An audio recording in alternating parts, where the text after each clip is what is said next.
श्रीरामपूरमध्ये संघाच्या पथसंचलनावर मुस्लिम समाजाकडून पुष्पवृष्टी। श्रीरामपूरमध्ये राष्ट्रीय स्वयंसेवक संघाच्या 100 वर्षांच्या स्थापना सोहळ्याच्या निमित्ताने दसऱ्याच्या सणानिमित्त पथसंचलन पार पडले।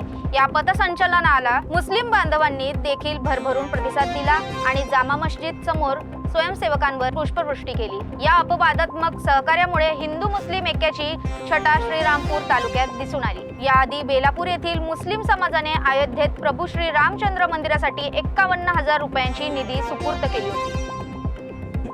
आज RSS जे पथसंचलन आहे ते श्रीरामपूर शहरामध्ये पहिल्यांदा आपल्या स्टेडियम पासून सय्यद बाबा दशमेध चौक, सय्यद बाबा चौक, मौलाना आझाद चौक आणि सय्यद बाबा चौक या ठिकाणाहून गेलेला आहे।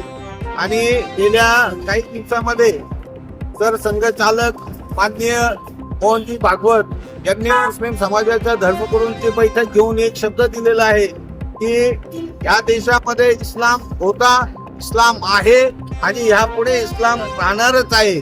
एवढी सकारात्मक भूमिका ज्यावेळेला संघ चालकांची असते त्यावेळेला समाज म्हणून आमचं उत्तरदायित्व आहे की या ठिकाणून त्यांची रॅली शांततेने जात असताना आम्ही सुद्धा फुलाचा वर्षाव करून त्या संचलनाचं स्वागत केलेलं आहे आणि आमची सकारात्मक भूमिका आहे।